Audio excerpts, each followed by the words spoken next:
Bueno, ¿arrancamos, Mari? Arrancamos.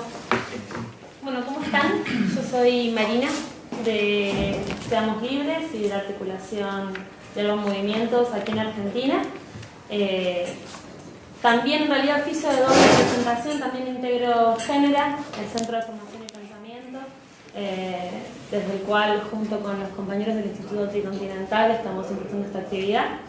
Y bueno, el nombre de la actividad de la Ofensiva Neoliberal en América Latina justamente creo que tiene que ver con muchos de los debates que estamos teniendo, tanto desde los movimientos sociales como desde muchos espacios de producción y pensamiento crítico, justamente por las características cada vez más novedosas y cada vez más profundas de la transformación intensiva, digamos, de la ofensiva neoliberal en América Latina y de la ofensiva neoliberal a nivel internacional.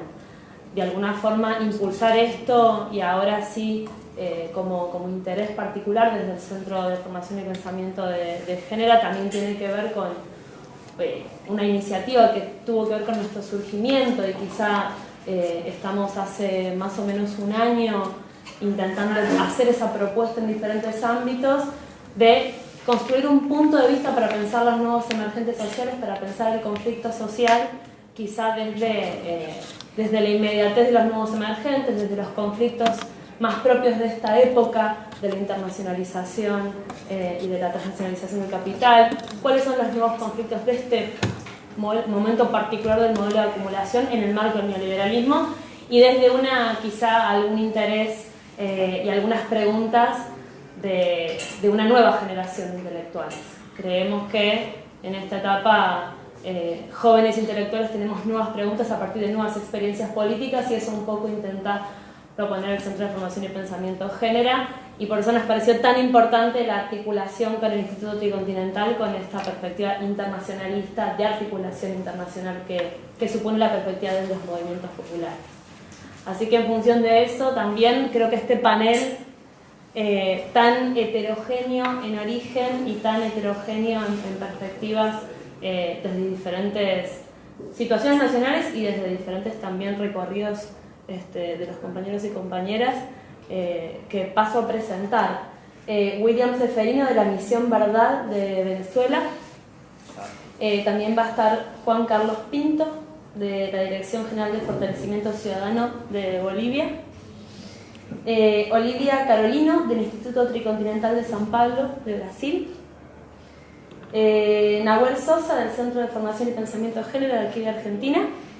Y Laura Capote, de la Secretaría Continental de ALBA Movimientos. Les digo a todos que estamos transmitiendo en vivo para que en todos los lugares en los cuales, tanto desde la Asamblea de los Pueblos como desde el ALBA, nos damos estos debates, se pueda también reproducir un poco lo que estamos planteando el día de hoy. Así que bueno, los dejo.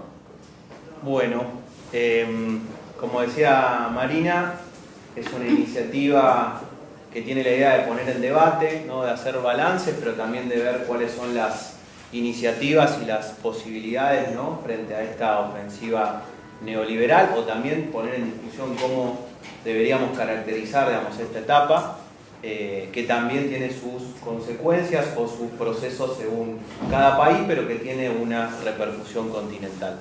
Entonces, la idea de ahora es que cada uno y cada una de los compañeros y compañeras puedan hacer una exposición desde la experiencia y desde las realidades que están atravesando en sus países, pero con también perspectiva continental, ¿no? Justamente la idea es sacar esas conclusiones y debatir en términos de lo que está sucediendo en nuestra región, también en el marco de una situación internacional. Entonces, la idea ahora es empezar, si quieren podemos empezar desde aquí hacia aquel lado. Vamos a arrancar con Olivia Carolino, del Tricontinental de Brasil, así que escuchamos a la compañera y luego vamos continuando. Gracias.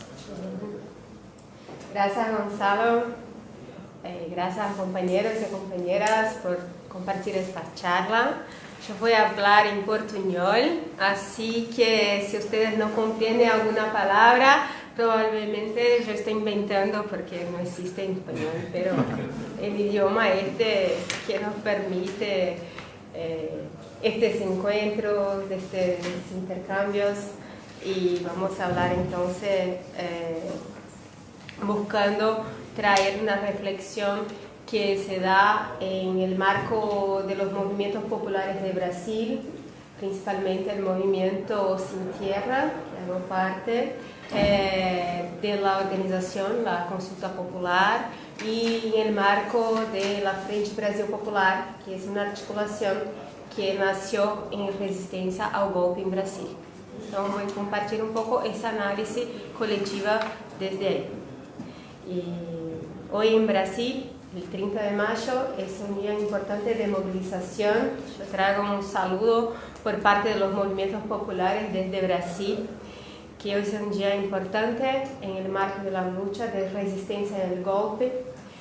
Por la calle estuvieron millares de personas que atendieron a la convocatoria de los movimientos y organizaciones populares para luchar en defensa de la educación pública, desde la primaria hasta la universidad. Esta lucha es la segunda manifestación en este mes. El 15 tuvo el primera con la convocatoria que llevó millones de personas a las calles de las grandes ciudades, también pequeñas ciudades de Brasil.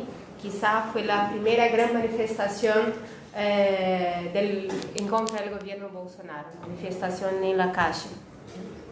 Y en la semana pasada hubo una manifestación a favor, pro el gobierno Bolsonaro. Y entonces estamos en este tema de disputa de las calles. Las calles que históricamente fueron de la lucha de la izquierda. En este proceso de golpe estamos teniendo esta disputa, ¿no?, de los símbolos, de las luchas, de las calles, y buscando reinventar también la forma de trabar esa batalla de ideas y una lucha ideológica en la sociedad. En este momento están siendo atacadas por el gobierno Bolsonaro por una serie de medidas que son antinacionales, antipopulares y antidemocráticas, ¿no? Este corte de las becas de la universidad, del presupuesto de la enseñanza pública, primaria y secundaria, he acompañado también de una crítica muy severa al pensamiento crítico, una persecución a todo el pensamiento crítico que compone la resistencia al golpe. Entonces decimos que el principal problema debe ser el principal asunto. El principal problema que tenemos en Brasil es comprender el golpe. Es comprender desde el impeachment de Dilma, con el gobierno ilegítimo de Temer, la prisión de Lula, la elección de Bolsonaro.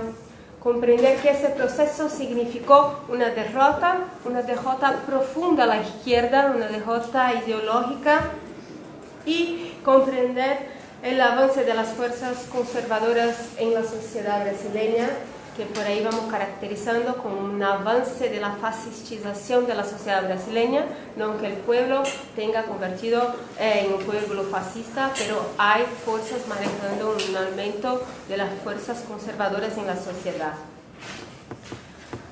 Para este problema tenemos un principal asunto que es la crisis. Es necesario comprender la crisis para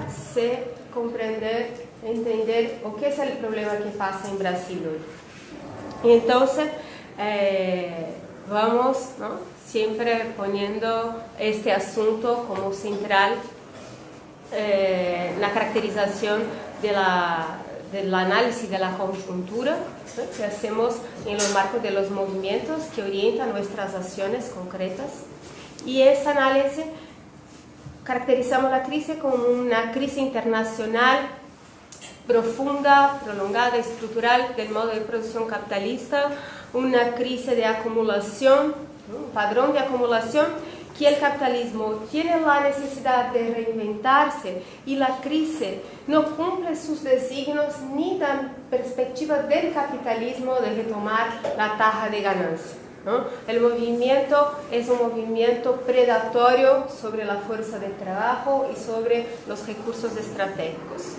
Entonces, vemos que hay una unidad muy fuerte entre las fuerzas conservadoras y las fuerzas de derecha en Brasil con relación a la pauta o la agenda neoliberal. Por ahí estamos caracterizando un poco, a veces aparece en nuestros documentos el tema ultraneoliberalismo, ¿no? Un poco para decir que es algo distinto de la naturaleza de lo que ocurrió en los 90, ¿no? Pero de modo en general decimos una agenda de ofensiva neoliberal, que quiere decir la apropiación privada de los recursos estratégicos, la liberación del capital, el proceso de privatización de las empresas estatales, pero también de los servicios públicos y del sistema de provisión social, y la ofensiva sobre los derechos conquistados históricamente por la clase trabajadora. El capital adecua el Estado a sus nuevas necesidades de acumulación de capital. Entonces, hay un nuevo ordenamiento jurídico de defensa de los derechos del capital en detrimento de los derechos de los trabajadores, ¿no? El avance del conservadorismo coloca una situación que ni mismo la democracia liberal burguesa tiene sus mecanismos para tal avance, para tal necesidad de cambiar la estructura del Estado. Lo que dirá la democracia asfixiada que tenemos en nuestros países en América Latina, ¿no? Florestan Fernández en Brasil es un pensador crítico, ¿no? De la estructura de clases de nuestra América, y creó esta caracterización de la democracia asfixiada, esa democracia que en sí ya es una democracia muy restrita para abarcar los conflictos de lucha de clase, y ahora esta democracia está amenazada.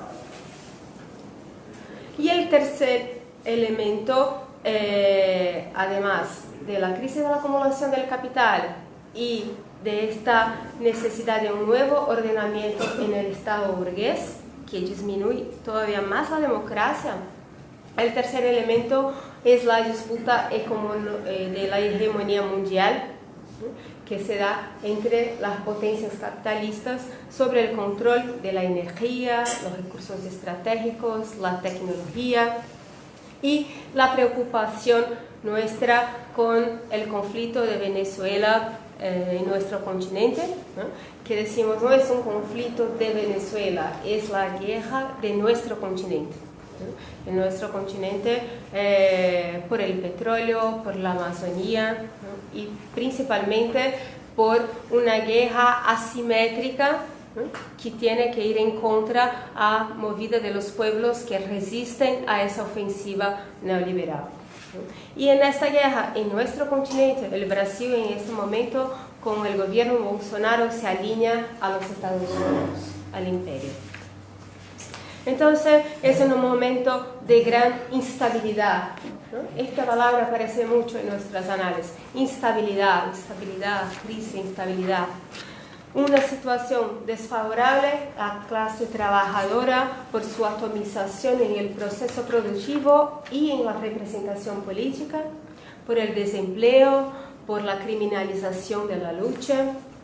Hizo aparentemente la prisión de Lula y la victoria de Bolsonaro abriría un largo invierno para la izquierda y la población y la clase trabajadora brasileña. Pero lo que estamos intentando es actuar en las contradicciones, ¿no? En las contradicciones de la propia composición del gobierno entre los militares, entre la iglesia neopentecostal y propiamente dito los representantes del capital y notadamente la burguesía rentista financiera. Y estamos buscando un término que podemos buscar en las inspiraciones de los estudios de Mao, que es la defensa activa, ¿no? o resistencia activa, ¿no? Si estamos en un cerco en la izquierda, ¿no? Tenemos que tener necesariamente una estrategia de defensa, de preservación de fuerzas, de seguridad, de profesionalización de lo que hacemos en la lucha, pero sin perder la iniciativa política y la libertad de acción. Entonces, ¿no? Este momento de crisis es también una oportunidad de hacer mejor lo que ya hacíamos antes, pero también de avance, de superación. Tanto en el debate de la estrategia, como podemos entonces plantear concretamente una salida popular para la crisis, o que llamamos de un proyecto popular para el Brasil, cuanto nuestro trabajo de base, nuestra inserción con el pueblo, casi como la izquierda retomar su vínculo con el pueblo, que fue avalado en estos últimos años. Entonces termino un poco trazando las luchas inmediatas que están planteadas en Brasil en este momento, desde la lucha por educación hasta la lucha contra la reforma del sistema previsional de las jubilaciones y pensiones, la reforma trabalhista, contra la criminalización de la protesta. Y esto es un proceso que estamos construyendo de acúmulos de fuerzas para la huelga general que está con fecha para el 14 de junio próximo. En verdad, en estos marcos de la lucha inmediata, lo que sentimos es un verdadero bombardeo, ¿no? Es la aprobación de 170 agrotóxicos que pasan a ser liberados en Brasil, es la descriminalización y la legalización del pose de armas, ¿no? Entonces es como un caos provocado, ¿no? Y lo que estamos intentando hacer es una lectura de realidad de que este caos es producido. De eso es una guerra que tiene una intencionalidad, esa guerra tiene un centro de comando y que esta situación, ¿no? Hace parte de una estrategia de dominación de espectro completo, que es la estrategia del imperio de Estados Unidos para la dominación de la América Latina. Y a largo plazo, comprendiendo que esta estrategia es una estrategia de largo plazo, nosotros estamos planteando la discusión en torno de construir condiciones para un nuevo ciclo de lucha de masas en Brasil. Por eso el tema del trabajo de base y el tema del planteo estratégico, ¿no?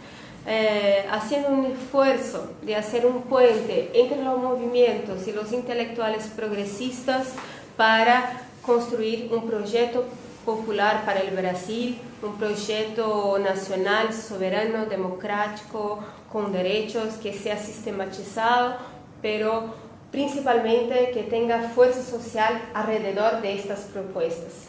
Entonces es más que nada una munición en las manos de la militancia para cuando decimos no a esta reforma del sistema previsional, pero o que propomos nosotros por parte de los movimientos populares. Y también estamos planteando el desafío de una nueva hegemonía de la izquierda en el ámbito de los valores y de la ideología, ¿no? El reconocimiento que sufrimos una derrota ideológica y que esta lucha es una lucha central.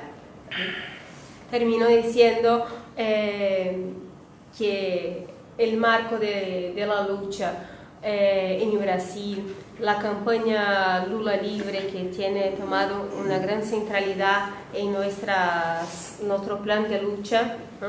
Es una campaña por la democracia, es una campaña por la libertad de acción, ¿no? Porque el cerco en Brasil de hecho está así cerrando a la izquierda, ¿no? y no imaginamos ninguna salida que no sea una salida que sea conjunta con un proyecto de integración de los pueblos de nuestra América.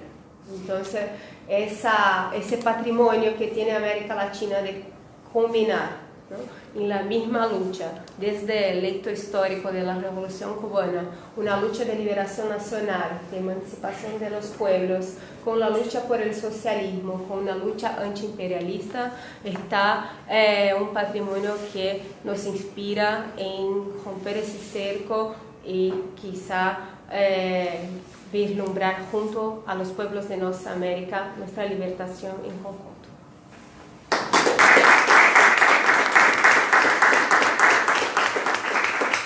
Gracias, Olivia.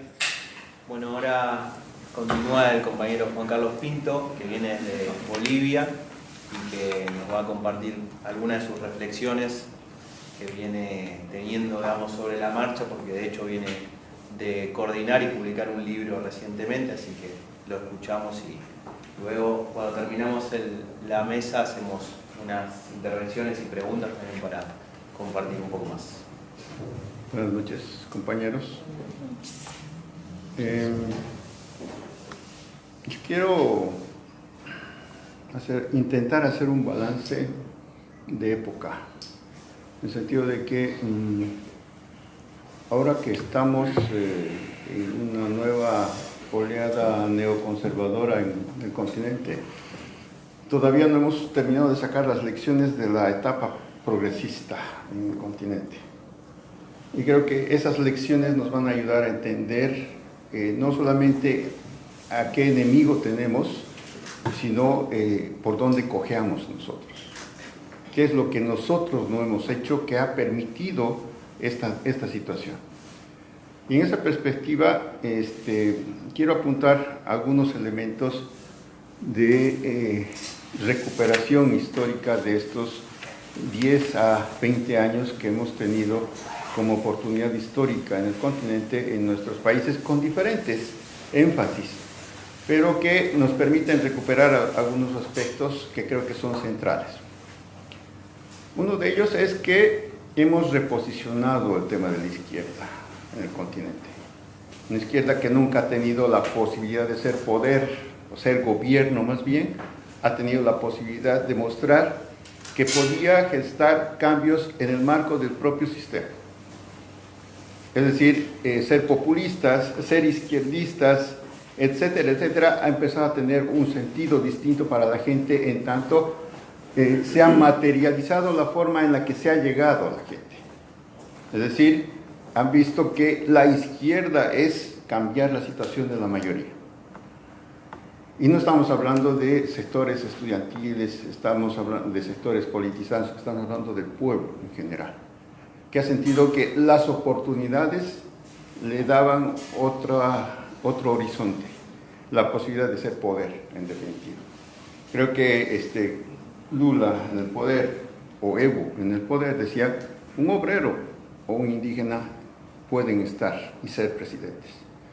Creo que es perder el miedo al poder.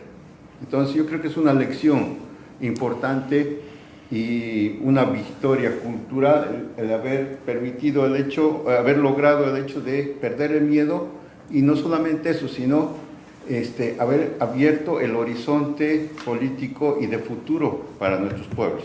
Es decir, ya el futuro no se restringe a, como históricamente ha ocurrido, a decir, el hijo de un camionero aspiraba a ser quizás el heredero de su padre en el oficio. Hoy en mi país, y creo que en varias partes de nuestro continente, aspiran a ser diputados, alcaldes, concejales, porque el horizonte político se ha abierto.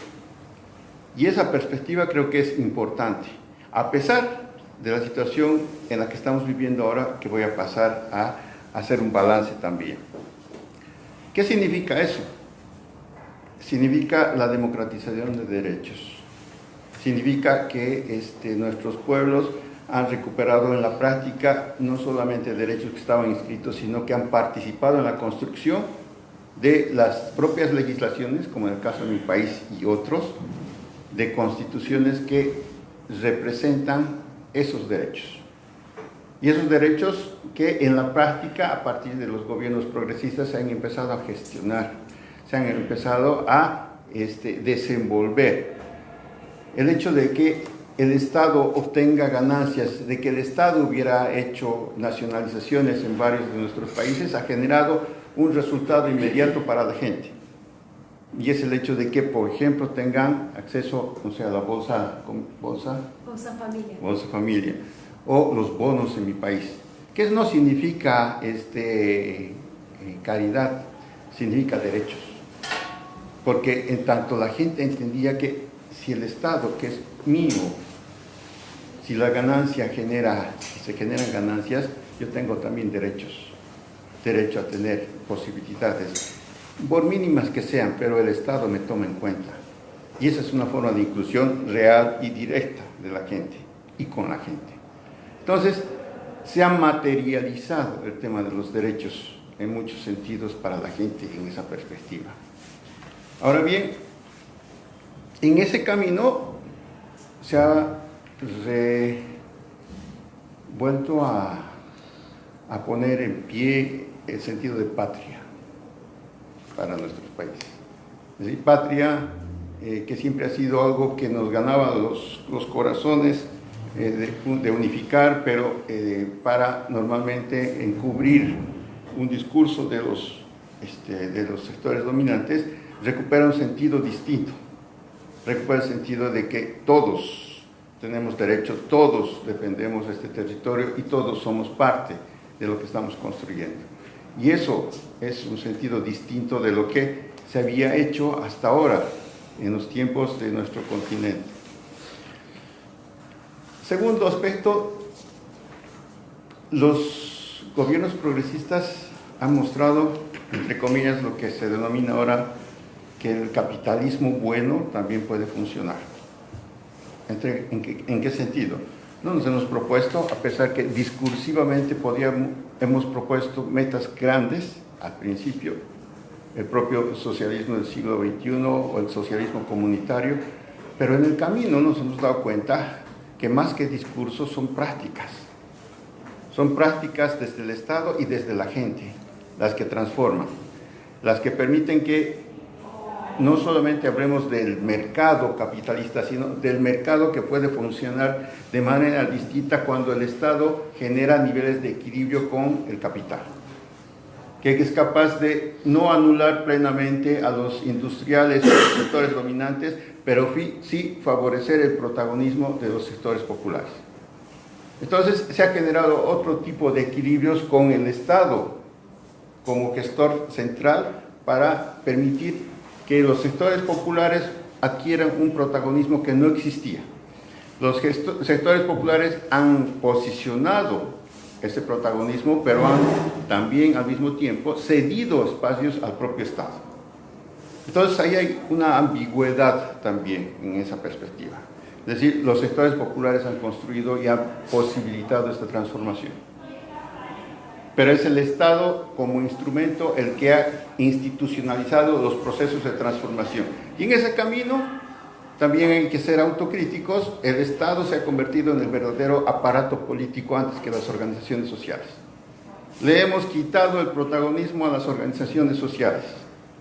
Y el verdadero gestor de las transformaciones y de las revoluciones son los pueblos, no el Estado. Y cuando el Estado se posiciona, institucionaliza y coagula espacios como ventajas, pero el pueblo se convierte en ese camino más en beneficiario que en protagonista de la revolución. Y esa es una de nuestras debilidades en este camino también. Es decir, en esa perspectiva, y hablo por mi país y creo que también por otros países en los que ha ocurrido esta situación, es decir, no podemos dejar que el Estado sustituya al sujeto histórico de la transformación, que es la mayoría del pueblo. Tercer aspecto que tiene que ver con esto es que el Estado justamente ha generado un nivel de redistribución que ha permitido que se muestre que el mercado es capaz de ser controlado y no es solamente una mano invisible. Que el Estado es capaz de generar mejores equilibrios y generar la posibilidad de que los derechos funcionen. Es decir, si bien hace un momento mencionaba el hecho, el Estado se ha apropiado de todo, ha hecho cosas buenas, pero también le ha quitado protagonismo a quienes debían ir construyendo y deconstruyendo los propios derechos en el sentido más popular de la etapa en la que nos encontrábamos. Pero la economía ha generado esas situaciones, mejores posibilidades. Mi país, en particular, uno de los países más pobres del continente, y reconocido por prácticamente no tener una clase media o tener una escasa clase media, ha gestado a partir de estos procesos de transformación de ser una pirámide a ser una especie de rombo por mejores condiciones, porque un 20% ha dejado la miseria para tener mejores posibilidades de vida, y en ese proceso la gente ha cambiado su vida, sus perspectivas, no solamente su condición económica. Entonces también habrá que analizar el hecho de que no es que nuestras sociedades han cambiado producto del mercado, sino nosotros hemos contribuido a que más gente tenga más ingresos, más posibilidades y por tanto, derivado de eso, tenga perspectivas distintas. Nosotros somos los gestores de que mucha clase media en mi país y en otros países hayan empezado no a pensar solamente en la transformación social, sino empezar a generar posiciones más conservadoras respecto a su propia sociedad. En el caso de mi país en particular, sectores de la nueva clase media aspiran ahora a conservar lo que han logrado. Y creo que eso ha ocurrido también en otras realidades. Es decir, ¿por qué los pobres votan por los opresores otra vez? Cuando, y nosotros nos preguntamos, ¿tanto hemos hecho? Mi presidente se repite, si hemos hecho tantas obras, nadie ha hecho tantos cambios en Bolivia. Y sin embargo, existen rastros de descontento, de visiones distintas, que es natural, que es parte de la democracia. No es el tema de cuántas obras he hecho y por tanto tengo asegurada la mentalidad y el voto de la gente. Se trata de entender que hay muchas perspectivas en juego y que las condiciones que hemos gestado en este proceso de transformación también gestan nuevas condiciones de clase, nuevas posibilidades y nuevas perspectivas en el debate. Y en ese sentido el sistema tendrá que adecuarse a la mentalidad de la clase media y por tanto perder el horizonte revolucionario con el que nos habíamos planteado la transformación social. Y eso parece ocurrir en algunos debates que se tienen a nivel político internamente, cuando lo que se plantean es aminorar el discurso y hablar menos de socialismo y discursos revolucionarios y hablar más de, no sé, un mercado más incluyente, más participación, democracias en abstracto, etcétera, etcétera, para no asustar ni al imperialismo ni a las clases dominantes que todavía existen. Ese es un debate que también nos tenemos que plantear. ¿Hasta dónde nuestro discurso, nuestras perspectivas, nuestro horizonte político se va a transformar en la perspectiva de seguir ganando adeptos para que los sectores progresistas podamos seguir ascendiendo? ¿Vamos a perder nuestra identidad revolucionaria en ese sentido? ¿Nos vamos a democratizar, entre comillas, en el sentido liberal? Hemos hecho más logros liberales que cualquiera de los gobiernos anteriores en nuestros países. Eso nadie lo puede dudar. Pero la perspectiva es, hasta ahí queríamos llegar. Queríamos un mercado más incluyente, con más participantes, que la gente tenga mejor vida, pero nuestro proyecto revolucionario, ¿dónde queda?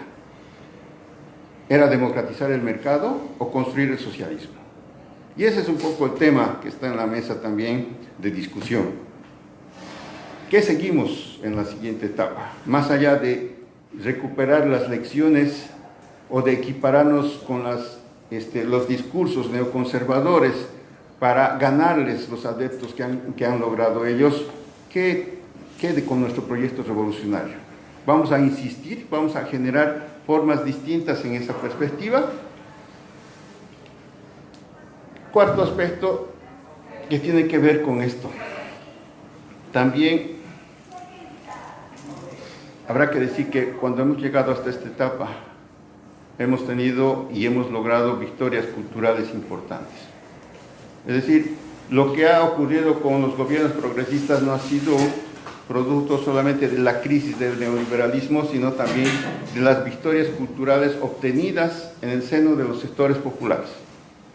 Y no siempre gracias a los partidos, sino a los sectores y a los movimientos sociales, que han generado una contrarrespuesta y que han posibilitado una nueva época para nuestro continente. Eso ha preparado la transformación, ha preparado que en mi país, uno de la mayoría, sin haber acabado la escuela, sea posible que tome el gobierno. No hubiera sido posible antes. Tenían que haberse quebrado algunos discursos dentro de la mentalidad colonial que existe en nuestras sociedades para poder recuperar la posibilidad de esta transformación. Y hoy estamos en esta misma situación, no en la misma situación, en una situación parecida, pero cualitativamente distinta. Es decir, ¿cómo le disputamos culturalmente también los espacios al discurso neoconservador que ha recuperado espacios en el mercado y nos sigue convenciendo de que el individualismo y la participación en el mercado exitosa sigue siendo el horizonte político? ¿Cómo hacemos para que eso empiece a ser disputado por nosotros, pero no entrando en el mismo juego ni en el mismo discurso, sino desde una perspectiva revolucionaria? Como ya estoy en tiempo, solamente decirles para finalizar, creo que hemos tenido tres grandes límites en este camino y uno de ellos se refiere a la sostenibilidad de nuestros proyectos progresistas. Prácticamente Venezuela, Nicaragua y Bolivia están sosteniendo un poco esta idea del progresismo en marcha y cada uno con sus propias dificultades. Y en esa perspectiva todavía tenemos que asumir que el tema económico sigue siendo un tema. ¿Hasta dónde vamos a involucrarnos en el mercado? ¿Hasta dónde vamos a construir en ese mercado alternativas a lo popular? ¿Y hasta dónde en el mismo camino, dentro del capitalismo bueno, no quedarnos solamente en el capitalismo bueno, sino ir más allá? Es decir, no solamente tenemos que dulcificar el propio capitalismo, sino en esa perspectiva cómo desde el Estado y desde las organizaciones populares estamos construyendo alternativas sociales y comunitarias que nos permitan ir abriendo camino hacia el socialismo. Es algo que nos ha fallado en muchos sentidos, porque el Estado ha tomado más iniciativas, digamos, dentro del marco del mercado para socializar posibilidades antes que potenciar posibilidades comunitarias dentro de la propia sociedad. Yo hablo y lo digo por la experiencia de mi país. El segundo aspecto que también creo que es fundamental mencionar es el hecho de que no hemos terminado de vencer o de ganar el sentido común de las cosas. Es decir, la forma en la que se hacen las cosas, que el sistema ha enseñado a hacer las cosas, a administrar el Estado, la forma en la que nos relacionamos en el mercado sigue siendo capitalista y neoliberal. Y nosotros, gobiernos progresistas, hemos administrado un aparato sin terminar de transformarlo. Y en muchos sentidos son los sectores dominantes los que recuperan esos espacios en esta disputa. En mi país, y pueden ser diferentes las experiencias, muchos de los operadores políticos y administrativos de los anteriores gobiernos son los que se han quedado en el aparato de Estado, porque nosotros no teníamos capacidad ni posibilidad de administrar. Y por tanto, todo el proceso son los antiguos gestores políticos los que han administrado e impulsado una gestión básicamente conservadora. Los cambios se han hecho más de arriba, pero el aparato nunca ha reaccionado y no termina de hacerlo porque la mentalidad es justamente ser conservador, no propiciar la participación de la gente. Y el cambio central ha sido incorporar a los antes negados en la gestión, en la participación. Pero no basta incluir, sino con qué mentalidad y con qué perspectiva se incluye. En la perspectiva precisamente de decir, tenemos ideas nuevas, perspectivas nuevas para transformar. Entonces el sentido común no lo hemos terminado de transformar. Por eso es fácil ahora a las ofensivas neoconservadoras volver a retomar el poder, porque la estructura sigue funcionando de esa manera, porque ellos tienen las estructuras de justicia, de poder, de corrupción, que les es fácil utilizar, no solo para corromper, sino para justamente denigrar a la izquierda en el sentido del tema más sensible, que es el tema de la ética. Porque los proyectos revolucionarios siempre han mostrado que éticamente son capaces de mostrar un mundo distinto. Y eso es lo que la ofensiva neoconservadora hoy pone en la mesa. Es decir, ahí está, son tan corruptos como vosotros. Esa es su ofensiva principal.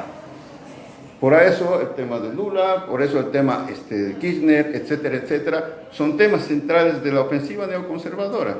Quiere mostrar de que la izquierda y sus cambios son igual de corruptos que cualquier neoliberal. Y ese es un tema que también tenemos que tener como bandera central, que tiene que ser parte de la autocrítica nuestra también en esa perspectiva de decir, tenemos un proyecto éticamente distinto. Y está aquí. Gracias.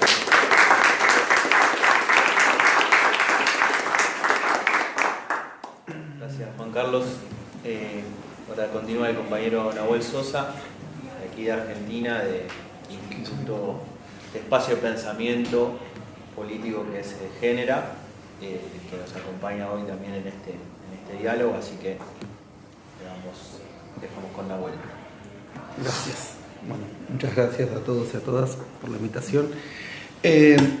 A ver, para arrancar me parece que a las derrotas hay que llamarlas por su nombre y no porque uno tenga un ánimo derrotista, sino porque si uno comprende las derrotas tiene mayor posibilidades de revertirlas. Me parece que en ese contexto creo que venimos haciendo un análisis muy interesante acerca del diagnóstico y voy a sumar algunas reflexiones, pero también un poco pensar en perspectiva. Es decir, qué coordenadas nos imaginamos, no solo para la década pasada, sino para la década que viene, y cómo hacer frente a esta situación.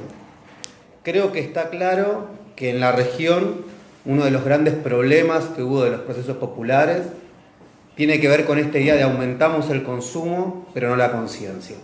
Subís 10 escalones en consumo, pero subís 2 en conciencia, y en esos 8 escalones es donde el neoliberalismo hace la diferencia y lo revierte. Y eso es un error nuestro. Eso no le podemos echar la culpa a la derecha, al imperialismo. Digo, ahí hay algo que la distribución de la riqueza, si no es con acompaña de un proceso de politización, lleva indefectiblemente, pues ya pasó en otras etapas de la historia, a que las nuevas clases medias absorban el viejo sentido común conservador de las élites. Me parece que hay algo, incluso lo señala Linera, y que nosotros transformamos la realidad, pero hablábamos como si no lo hubiéramos hecho. Entonces creo que ahí hay un punto que me parece que es bastante central, y es decir, ¿por qué tanto en América, en Brasil, en Bolivia, en la Argentina, cuando uno analiza el proceso argentino, cuando uno ve los 600.000 votos que hubo de diferencia entre Scioli y Macri, ese es un análisis cuantitativo, pero cuando vos haces un análisis cualitativo, te da que la gran mayoría de esos votantes es gente de clase media baja, que vive en el conurbano bonaerense, en Córdoba o en la comuna sur de la ciudad de Buenos Aires. Y creo que hay un punto central, que hay que hablar a la gente como se autopercibe, no como la percibe uno desde el marco teórico, desde la estadística. Y si las personas, por ejemplo, en nuestro país, hace poco la UNSAM, la Universidad de San Martín, hace una encuesta donde el 80% de los argentinos y las argentinas se autoperciben de clase media. No importa que económicamente no lo sean. Esa persona puede vivir en un lugar, bordear la indigencia, tener una casa que se le está cayendo, estar desocupado, pero se autopercibe de clase media. Y nosotros vamos y hablamos los humildes, pero esa persona se está autopercibiendo de otra manera. Entonces uno tiene que hablarle a la gente, me parece, en esta época de hipermodernidad, como las personas se autoperciben, y eso no es renunciar a ninguna bandera, es comprender las formas de las identidades. Yo creo que la manera de combatir al individualismo es apostar a la individualidad. Son dos conceptos distintos, sino en un sentido semántico. La individualidad me refiero a la capacidad que tenemos de autopercibirnos, a nuestras identidades, a nuestras relaciones sexoafectivas. Me refiero a las identidades sexuales o de género que cada uno elija, queer, transexual, intersexual, travesti, trans, es decir, a eso que es íntimo, que es autóctono, que es parte, que es singular de cada uno. Eso no puede ser un tema tabú en los proyectos populares, que es lo que pasó también en América Latina. El deseo tiene que ocupar un lugar en la política. Eso también es revolucionario. Yo me acuerdo que había un libro que se llamaba La Revolución Sexual, que decía, ¿cómo puede ser que el marxismo tengamos tantas teorías sobre distintas revoluciones y sin embargo en un ámbito como es la sexualidad no tengamos ningún tipo de estrategia? E incluso muchas veces terminamos reproduciendo la estrategia que nos propone la sexualidad del capitalismo. Entonces me parece que eso no tiene nada que ver con una política individualista. Obviamente que el capitalismo las confunde y te hace creer que la individualidad es el individualismo. Pero nosotros tenemos que disociar eso. Es decir, una cosa es la individualidad, cómo se reivindica esa persona, y otra cosa es el individualismo como una formación, o con lo que todos ya sabemos, ¿no? Digo, de altamente competitiva, de que solo me interesa el lucro personal, digo, de no importar ni tener sensibilidad hacia el otro o hacia la otra persona. Creo que ahí hay una de las claves. Entonces me parece que a esta nueva derecha, porque yo creo que es nueva, más allá de que responda a los mismos intereses, y ahora voy a desarrollar porque me parece que es una nueva derecha, hay que por lo menos no regalarle tres banderas o dar la disputa en tres ámbitos. La primera es la idea de progreso individual. Es lógico que un ciudadano a pie quiera aspirar a un progreso individual. No es individualista aspirar a un progreso individual. Lo que nosotros tenemos que discutir es que la meritocracia que nos proponen las derechas, si no hay un Estado que genere las condiciones de igualdad, es una estafa, es una ilusión. Pero tenemos que mostrar y recuperar que es en los proyectos colectivos y populares y en comunidad donde los individuos logran mayores progresos, y no en los proyectos neoliberales. Ahí hay una lucha por el sentido común. Nosotros no podemos pretender a la persona que su progreso individual en el marco de un mundo global capitalista piensa que va a quedar subordinado al colectivo. Al contrario, tenemos que mostrar que la forma de realizarse es a través del colectivo, porque si no lo que termina pasando es que el discurso de la autorrealización nos la gana el adversario con un discurso que es una autoexplotación descarnada. Es lo que pasa, por ejemplo, en Argentina cuando uno ve a los pibes que están en Pedido Ya o en Rappi, que van a ver que están por las bicis, pedaleando, que cuando uno habla lo ve como algo positivo, porque el pibe te dice, tengo mi propio tiempo, soy mi propio jefe, manejo mis propios horarios, para cómo cambiamos lo pone como microemprendedores, como microempresarios, incluso como monotributistas, entonces pareciera que vivimos en el reino de la autonomía. Ahí no disputan la idea de libertad de autonomía, ahí no hay ningún tipo de autonomía, ahí lo que hay es una relación de dependencia y explotación descarnada con una empresa que está... Bueno, el problema es que si nosotros vamos y solo nos quedamos en la denuncia de eso y no otorgamos una narrativa de futuro, vamos a tener un problema. Porque creo que vivimos en sociedades donde la gente no vota solo con el bolsillo. La idea de que porque alguien esté mal económicamente va a votar una alternativa, por ejemplo en el caso de nuestro país a Cambiemos, es un error por donde se lo mire. La gente no vota solo por el bolsillo, no vota solo porque no tenga para llenar la heladera. Vota también por aspiraciones, vota por deseos, vota por imaginarios de progreso, vota por horizontes. Entonces, desde la oposición estamos obligados a construir una nueva narrativa de futuro. No va a alcanzar con denunciar la crisis económica y llevar los datos duros del Excel y de la inflación para ganar una elección. Vamos a tener que ir también a ese voto aspiracional. Un segundo punto me parece que es la idea del orden, que esto lo planteó a mi modo de ver bastante bien Cristina allá en el Congreso de Claxo, con la idea del contrato social, más allá de que el contrato social es una idea un poco liberal rusoniana, pero sí creo que hay una idea de plantear que el orden no es algo conservador y esta idea de que el neoliberalismo desestabiliza permanentemente, es decir, no otorga ningún tipo de predecibilidad. De por sí es un sistema caótico que nos pone en un vértigo permanente. Me parece que la otra tercera es la idea del buen vivir, ¿sí? Sobre todo eso que se da mucho en las urbes, cuando me refiero a buen vivir, tiene que ver con la calidad de vida, que no solo se refiere a la posición y a los ingresos económicos. Nosotros atravesamos sociedades que la tendencia es que cada vez sean más solitarias. Por ejemplo, en Japón el 40% de la gente no tiene relaciones sexuales, o tiene relaciones autoeróticas. Cada vez los casos de divorcio son en mayoría. En la ciudad de Buenos Aires el 60% tiene mascota y les parece una de las preocupaciones principales en cualquier encuesta que vos hagas. Si la gente va a votar por la mascota o por lo que tiene la heladera vacía, no lo sé. Lo que sé es que tenemos que hablar de las dos cosas, porque vivimos en una época donde me parece que las demandas están hiperfragmentadas. Ya no hay más demandas de primera y otras de segunda. Nosotros no podemos creer que la lucha por la jornada laboral es una lucha de primera y la lucha por el medio ambiente es una hippieada de Greenpeace, que entonces pasa a un segundo plano. Porque hoy el medio ambiente o el hábitat es un tema central en una crisis inédita de los recursos naturales y en una crisis inédita de un capitalismo voraz. No podemos plantear que los inquilinos o los consumidores, cuando hacen acciones contra las tarifas, es una demanda de segunda, porque para toda una generación de jóvenes, probablemente la vivienda propia, que era algo natural para nuestros abuelos, en nuestro caso básicamente es una ilusión si no es por herencia. Entonces me parece que la cuestión es qué articulan esas demandas. ¿Cómo le hablamos a la parte y al todo? Pero no porque el todo vaya a sintetizar a la parte, como esa vieja frase, el todo es más que la suma de las partes, sino cómo podemos articular desde nuestro discurso demandas que articulen esas demandas fragmentadas. En nuestro país, por ejemplo, hay dos nuevos emergentes que han desbordado los centros urbanos, los feminismos. Entonces no se trata de incorporar agendas del feminismo a la política, se trata de feminizar la política, que es otra cosa, es más profundo. Otro de los actores son los trabajadores de la economía popular, lo que acá llamamos los movimientos sociales, que a diferencia de los 90 tienen un pie en la calle, pero también quieren tener un pie en las urnas. Y a diferencia de los movimientos, me parece que llegaron para quedarse porque cambiaron los modos de acumulación del capital. Entonces, si desde la política no damos cuenta de los nuevos emergentes, me parece que vamos a estar en un problema. Creo también que nosotros vamos a elecciones, porque la misma semana que hay elecciones en Argentina, hay elecciones en Uruguay, hay elecciones en Bolivia, que son elecciones claramente culturales. Me parece que acá, si uno recupera la idea de bloque histórico que señalaba Gramsci, recupera la idea de hegemonía, me parece que el nuevo bloque histórico tiene que ser un bloque histórico que dé cuenta también de los emergentes de esta última etapa. Cuando hablamos de bloque histórico, todos sabemos, y cuando hablamos de una disputa hegemónica, estamos disputando formas de ver el mundo. Yo creo que las derechas triunfaron electoralmente, eso no quiere decir que hayan triunfado culturalmente. Por ejemplo, en el caso de Argentina, Cambiemos triunfó electoralmente, sin dudas, triunfó en gran parte políticamente, pero algunas cosas culturales siguen, otras no. Por ejemplo, el tema de los derechos humanos no pudo triunfar, y el 2x1, que era una medida para sacar libres a los genocidas, no pasó porque hubo una movilización de la ciudadanía muy activa. Si le podemos ganar electoralmente en el 2019, es porque no ganaron culturalmente. A veces se utiliza la figura del empate catastrófico, dice Linera, el empate hegemónico, decía Portantiero. Yo no sé si es un empate, me parece muy optimista. Creo que estamos perdiendo 2-1 y nos acaban de cobrar un penal y hay que tratar de hacer el gol para volver a empatar. No me parece que estemos en una situación de empate, más bien me parece que estamos en una situación de 2-1.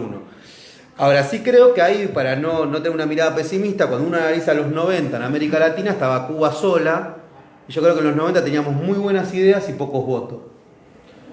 Con la aparición de los procesos populares en el siglo XXI, tuvimos buenas ideas, tuvimos votos, y me parece que la gran pregunta es si ahora, cuando uno ve regionalmente, es cierto que gobierna la derecha, pero también es cierto que la izquierda saca votos.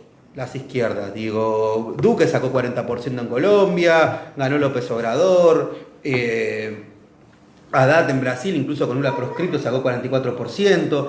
La pregunta que yo me hago es si no nos falta recuperar y refrescar un poco algunas ideas.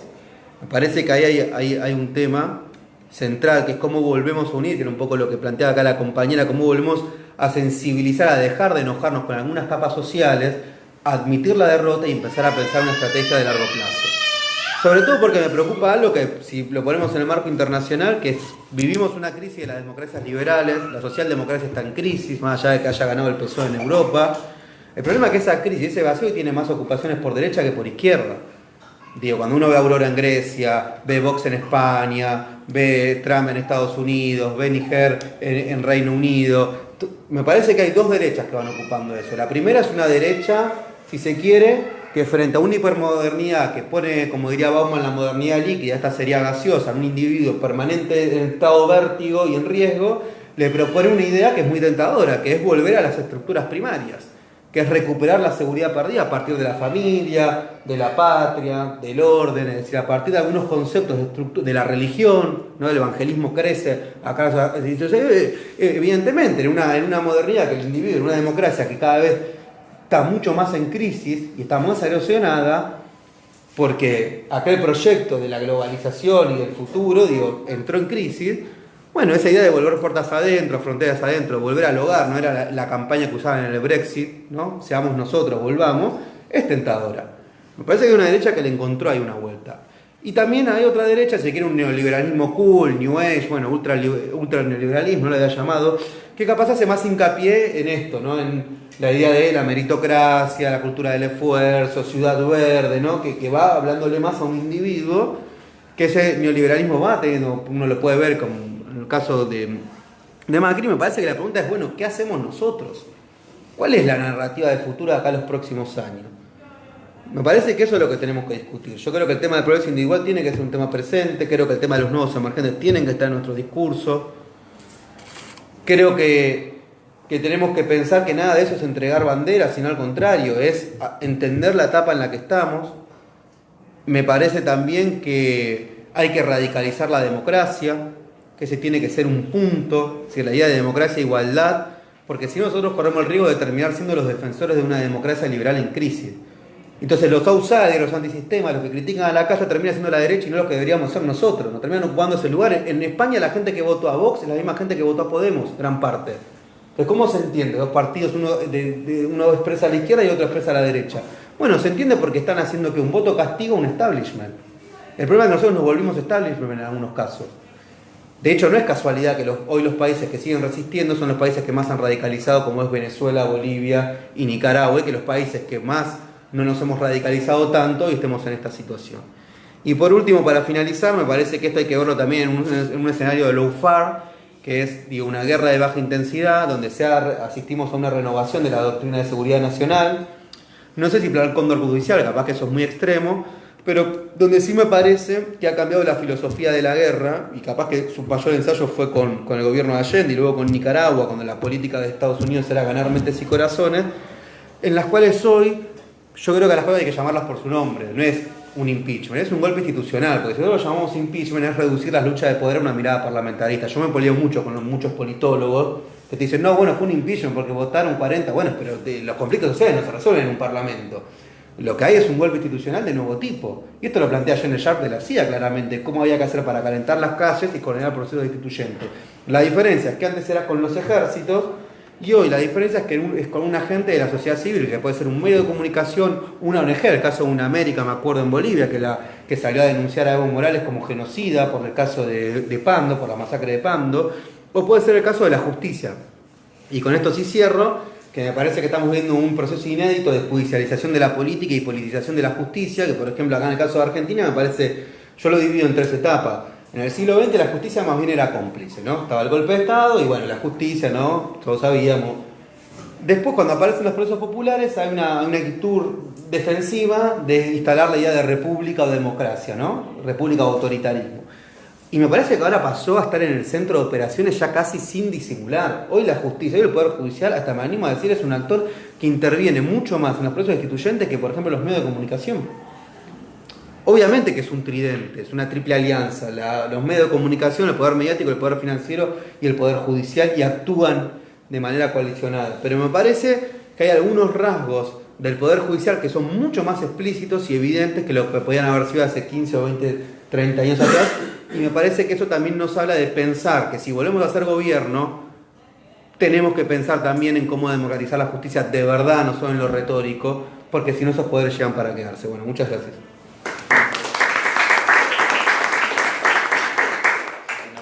Bueno, ahora continúa Laura Capote, compañera de Marcha Patriótica de Colombia y también integrante de la Secretaría Continental de ALBA Movimientos. Gracias, Gonza. Bueno, primero, buenas noches a todas y a todos. Muchas gracias por venir a esta conversación que, bueno, yo he aprendido un montón. Por ahí no tengo un lenguaje tan académico y tan interesante y tan recorrido. Como dice Gonza, yo hago parte de un movimiento social en Colombia y de una articulación de movimientos sociales continental. Y por ahí, desde ese lugar, desde nuestra lectura, en el caso colombiano, que es el país en el que nací y digamos con el que me identifico hablando de las identidades, del que por ahí queremos como compartir ahora esta noche, ¿no? Me parece que siempre en general en las mesas de compañeros y compañeras de países en los que hubo procesos progresistas, pues siempre somos el lunar, porque en Colombia pues nunca ha habido ningún proceso progresista en el gobierno ni cerquita. Entonces ahí como que claro, todo esto que estamos hablando, los compañeros de Brasil, de Bolivia, Argentina y por supuesto pues el proceso revolucionario en Venezuela, por ahí van por un camino, no digo distinto, pero por ahí por un carril un pasito más adelante, creemos nosotros y nosotras, no solamente desde el proceso colombiano, sino desde el proceso continental, para países en los que nunca llegó ninguna experiencia progresista, más o menos de izquierda, más o menos revolucionaria, como la queramos llamar, pues de alguna manera eso se constituye como unas experiencias de ejemplo o para tener en cuenta en el hipotético caso en el que lleguemos al poder. Pero pues sí, lógicamente nos enmarca en un lugar distinto en este cuadro o en estos marcos que han hecho los compañeros y las compañeras, que por ahí también la intención es tratar de comprender desde qué lugar o cómo funciona esto de la ofensiva neoliberal en el marco de una sociedad como la colombiana, que es ultra neoliberal, tomando las palabras de la compañera, o que digamos el proceso de instalación del neoliberalismo fue mucho más antiguo y más distinto por ahí en sus procesos de instalación que como fue en el resto del continente, ¿no? Ahí yo quería compartir como tres elementos centrales. Uno, que en el caso colombiano, que yo creo que es una versión que se puede estar viendo ahora por en Argentina, la parte, digamos, última del macrismo más intensa, en Brasil, digamos, con la relación militar que tiene Bolsonaro, etcétera, que es la forma de violencia estatal que toma el neoliberalismo en el contexto colombiano, ¿no? El neoliberalismo por ahí toma distintas formas, como hemos hablado, pero en el caso colombiano pues toma esa forma de violencia estatal, lo llamamos desde los movimientos sociales de terrorismo de Estado, que por ahí no tiene el terrorismo de Estado en el marco de un golpe de Estado, como se conoció en las dictaduras del Cono Sur o en el Plan Cóndor, pero sí un terrorismo de Estado en el marco de sus prácticas y también de su concepción de sí mismo, ¿no? De concebirse el Estado colombiano en sí mismo desde su historia, como un Estado del cual puede y tiene la capacidad de crear, por ejemplo, grupos paraestatales que hagan el trabajo sucio y eliminen a los enemigos políticos, que persigan a las organizaciones sociales y a los defensores y defensoras de derechos humanos, que, por ejemplo, como está pasando en estas semanas en Colombia, no sé si han seguido las noticias, existan posibilidades, por ejemplo, de que el presidente, el ejecutivo, pueda desconocer abiertamente una decisión judicial, digamos, desconocer como la separación de poderes y tener como la intención precisamente de atacar a las cortes, digamos, a ese poder judicial, que también ahora con lo que decía el compañero me hacía pensar que por ahí en Colombia, en este momento, paradójicamente, siempre yo digo, estamos por ahí como totalmente distinto que en el resto del continente, porque en este momento, entre ayer y hoy, la esperanza de la Jurisdicción Especial de Paz, la esperanza de la libertad de Jesús Santrich, la esperanza de los movimientos sociales en el marco del acuerdo de paz es precisamente el Poder Judicial. Es lo que logró hacer tanto la Corte Constitucional como la Corte Suprema de Justicia y el Tribunal de la Jurisdicción Especial de Paz, lo que en 2 días nos arregló el país un poquitico de lo que venía siendo pues el ataque del Ejecutivo hacia los acuerdos de paz. Entonces, en ese sentido,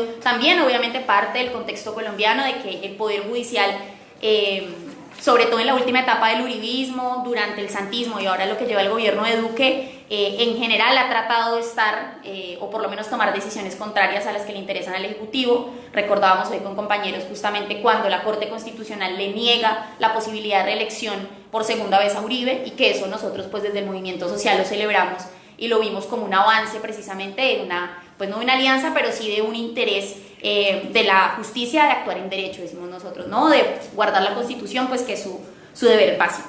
Eso por un lado, quería dejar el tema de la violencia estatal como la forma que toma el neoliberalismo en Colombia.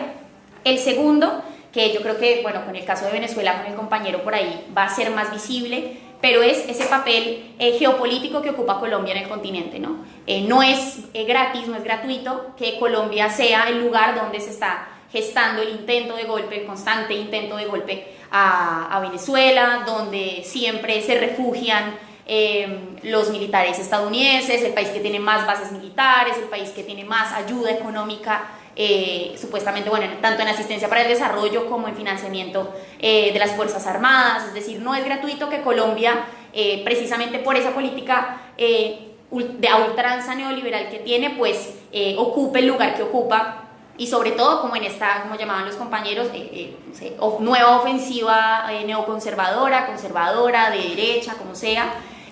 Pues resulta que de ser la minoría del continente hace 10 años, pues hoy hacemos parte del grupo más grande, digamos, ideológico del continente, ¿no? Esa derecha aliada a los Estados Unidos, aliada a los intereses transnacionales, etc. Y bueno, eso cómo juega el papel de Colombia en las crisis en Venezuela, no solamente en Venezuela, sino en este armado de Bolsonaro, digamos, de esos nuevos gobiernos de derecha. Y por otro lado, la tercera variable que quería mencionar inicialmente era el papel que ocupan las organizaciones sociales, populares, movimientos políticos y sociales en el marco de esa disputa por el modelo neoliberal. Como decían los compañeros, desde Colombia por ahí es más complejo hablar de las banderas, porque como nunca nos han dejado tener banderas, o sea, el tener banderas en Colombia cuesta la vida, por ahí somos más expertos en lavar, no sé si es la palabra correcta, pero como en suavizar las intenciones del movimiento social para poder llegar a participar mínimamente en algún escenario político. Entonces, lo decíamos la vez pasada en una conversación, nosotros en Colombia no tenemos que pedir, por ejemplo, que nos dejen participar en política, o que queremos tener una nueva vía, o que exigimos un acueducto, o que exigimos, digamos, necesidades básicas, sino tenemos que pedir primero que no nos maten, primero que nos dejen vivir, y ya después discutimos si podemos tener un acueducto, si podemos tener derecho a la educación, si podemos tener derecho a la vivienda, lo que sea. Primero la vida. Y en esa necesidad de la vida nos han llevado inclusive a decir que desde el movimiento social eso nos preocupa muchísimo, que ahora, por ejemplo, para que sea denunciable en el exterior que están matando personas en Colombia, tenemos que decir que están asesinando defensores y defensoras de derechos humanos y no líderes sociales o líderes políticos. Como que si lo ponemos si el sujeto es un defensor de derechos humanos, hace parte de una ONG, hace parte, digamos, de esto más aceptable por la derecha regional e internacional, es terrible. ¿Cómo van a asesinar a un defensor de derechos humanos que va a un territorio? Pero si asesinan un líder o una lideresa social, o si asesinan un líder o una lideresa política, ahí sí no hay ningún problema, porque el problema es la vida. El problema es la vida más que efectivamente pues la militancia o la organización social. Entonces, en ese sentido, la disputa de las organizaciones populares en Colombia ha sido construida alrededor de demandas básicas como la vida, o demandas básicas y tan históricas en nuestro continente como el derecho al acceso a la tierra, por ejemplo, en un país como Colombia, que es un país profundamente rural, de tradición rural, en este momento más o menos el 20% de la población todavía sigue siendo campesina, a diferencia de hace 50 años que hablábamos del 60-70% de la población campesina, producto de otra variable que si bien no es origen neoliberal, pero que el neoliberalismo supo reforzar, que es lógicamente pues la variable más característica de Colombia hacia América Latina, que es un conflicto político, social y armado, sobre todo pues de más de 60 años, ¿no? Entonces, que eso ha generado, lógicamente, unos nuevos actores sociales y sobre todo una clase social que desde principios del siglo XX se supo erigir amiga de los Estados Unidos. Digamos, la intervención militar en Colombia es del siglo XIX, no es del neoliberalismo, la intervención militar gringa, insisto, y militar, política, económica, de todo tipo, es desde el siglo XIX y supo conformar una clase social, una clase política aliada a sus intereses, de tal manera que esa clase política supo armar o manipular la institucionalidad colombiana de tal manera que todos los procesos neoliberales, que nuestro papel en la Guerra Fría, nuestro papel en los distintos momentos históricos, siempre sea tan naturalmente aliado de los Estados Unidos que sea casi imperceptible socialmente para la gente en Colombia. Entonces, no hay posibilidad, por ejemplo, de que nosotros lleguemos en Colombia a decir, no, luchemos contra el neoliberalismo, porque no hay una percepción de que hubo algo distinto antes y de que de repente llegó el neoliberalismo y ahora ya no hay neoliberalismo. Como que esa diferenciación, que yo no creo que sea politológica, yo creo que nosotros hemos sabido apropiarnos desde los movimientos sociales de la caracterización del modelo neoliberal, pero creo que en el contexto colombiano es súper lejana para poder demostrarla o para poder traducirla a las necesidades de las clases populares, y que ha generado una institucionalidad limitada, una democracia limitada, una democracia asfixiada, como decía la compañera, y, como les decía antes, un Estado represor. Entonces, la única manera de garantizar que el neoliberalismo siga o que las anteriores formas del capitalismo se fortalecieran era a través de la represión, del asesinato, de la persecución, lo que supuestamente, o bueno, lógicamente lleva pues a que si el grado de confrontación es armado desde el Estado, pues lógicamente el grado de confrontación va a ser armado también desde las organizaciones sociales, digamos, es el nivel de la respuesta que nos pone, digamos, el Estado colombiano. Y ahí quería dejar como un par de elementos. Uno de esos, hablar de que ese neoliberalismo, cuando hablo de la violencia estatal, es fácil, digamos, hablar en cifras, como que Colombia es uno de los países más militarizados en América Latina y donde existe la militarización de la vida cotidiana, que llamamos nosotros, que es por ahí algo que está apareciendo en Argentina de a poquitos o en Brasil, que es esa naturalización de que uno camina por Bogotá, en cualquier lugar, en la Plaza de Bolívar, en el centro, y se encuentra militares, soldados, generales, por la calle, y que no solamente cumplen labores que en teoría deberían ser, digamos, de defensa del territorio contra un invasor externo, digamos, la misión básica de un ejército, sino que cumplen labores de seguridad hacia el interior. Y el gran problema, digamos, de ese neoliberalismo mezclado con un conflicto como el colombiano, es que la seguridad en Colombia se asocia a que todos los movimientos sociales y los movimientos de izquierda tuvieron o tienen o tendrán alguna participación vinculada a las organizaciones armadas, que son de por sí, según la creación, lógicamente, de la imagen de los medios de comunicación, entre otras cosas, organizaciones narcoterroristas. Entonces, como son organizaciones vinculadas al tráfico de drogas, vinculadas a los carteles mexicanos, vinculadas, etcétera, etcétera, y eso es una amenaza pues para la seguridad de los Estados Unidos, pues necesaria obligatoriamente los Estados Unidos, que son tan buenos, tienen que venir a ayudar a Colombia a luchar contra esa amenaza a la seguridad, que es precisamente pues tanto las organizaciones armadas como las organizaciones sociales, que seguro tienen alguna relación, o tal vez, o aunque no se evidencie nunca la relación, pues ellos la dan por hecha, ¿no? Entonces se convierte, bueno, hablábamos como siempre, supongo que las personas de la mesa lo conocen, el famoso Plan Colombia, que digamos que fue esa inauguración del fortalecimiento neoliberal armado de un financiamiento de 1.500 millones de dólares de los Estados Unidos en armamento y en formación militar para el ejército colombiano entre el 99 y el 2002 para, digamos, incrementar los niveles de la guerra.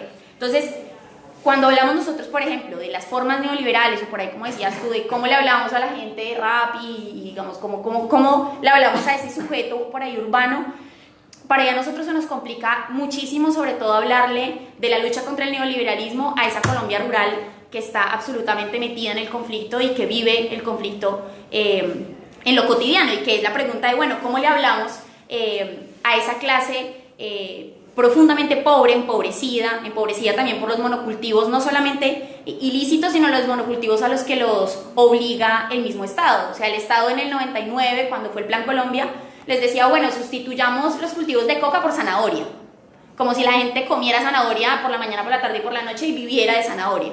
Entonces, esa era la propuesta del Estado colombiano, que lógicamente no tiene sentido en términos económicos para el sostenimiento de una familia campesina poder reemplazar eso, y que nos pone un sujeto distinto, que por ahí es un sujeto que está presente en Venezuela, en Bolivia, en Perú, un sujeto campesino en términos de sujeto social del campesinado, que tal vez en el Cono Sur no existe como campesinados, sino como trabajadores rurales, sino como trabajadores de la tierra, digamos, desde otra concepción de sujeto, ¿no? Después, como les decía, en términos culturales, como hablábamos, yo creo que en el caso colombiano sí hay una derrota histórica de la instalación cultural desde los medios de comunicación nacionales y no, de esta diferenciación del país urbano y del país rural, ¿no? El país urbano es el país en donde el neoliberalismo es chévere, entonces donde todos podemos consumir, la gente va a Colombia, muchos de ustedes seguramente habrán ido de vacaciones a Cartagena, a las ciudades principales, y muy bonito, y se pueden comprar la tecnología barata, etcétera, las ventajas del neoliberalismo. Pero el país rural, el país pobre, el país que está metido en el medio del conflicto, también inclusive se autopercibe, y me llamaba la atención lo que tú decías, porque en ese sentido, muchas veces conversando con compañeros y compañeras del campo colombiano, ni siquiera se autoperciben colombianos.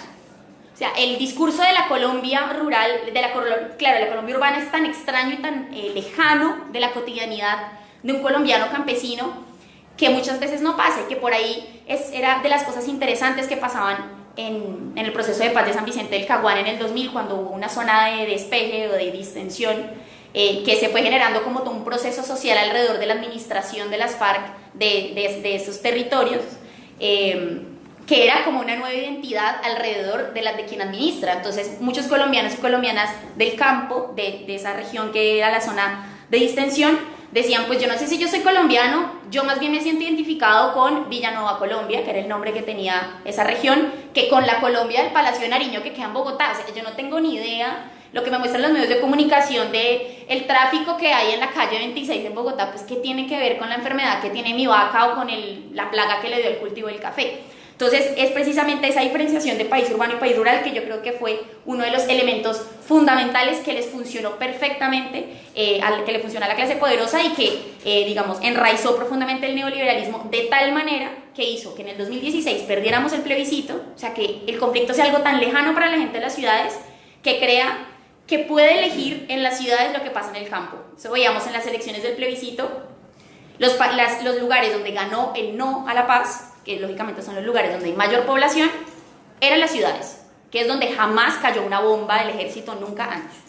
Y en los lugares del campo es donde todo el mundo votó por el sí a la paz, porque viven las bombas todos los días, pero como vive tan poca gente, no porque no quieran, sino porque les ha tocado desplazarse producto de la violencia a 7,5 millones de colombianos hacia las ciudades, pues lógicamente iba a estar como desequilibrada la balanza de la votación. Ni decir de que en el campo muchos líderes y lideresas, por ejemplo, ni siquiera se empadronan para que el Estado colombiano no sepa dónde viven, porque están perseguidos. Entonces ni siquiera yo estoy inscrita en un lugar para poder ir a votar, porque seguramente me tuve que mover 5 veces en el año y no voy a poder votar en el lugar donde estoy inscrita.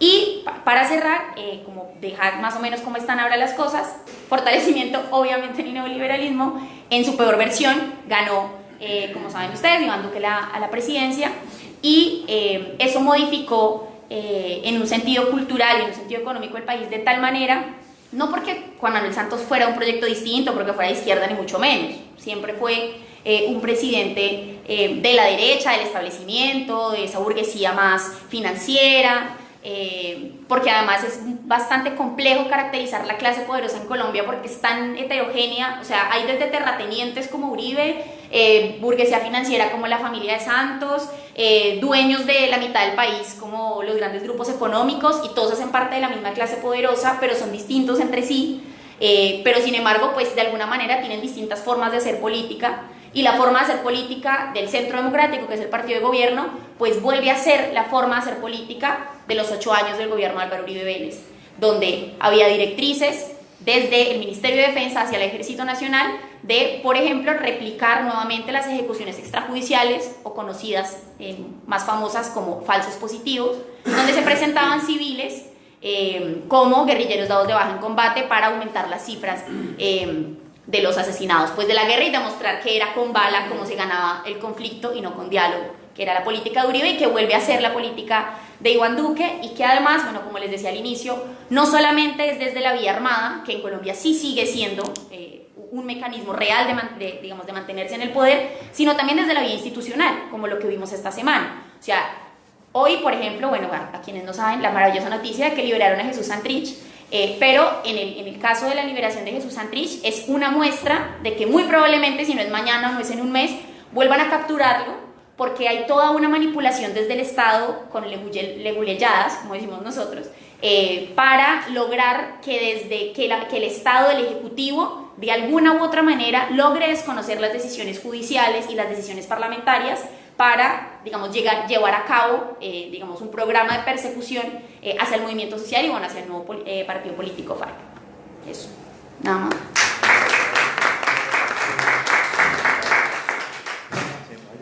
Bueno, y para cerrar la mesa, el compañero William Serafino de Misión Verdad, de Venezuela, que ahí estaba medio muerto de frío en Rincón.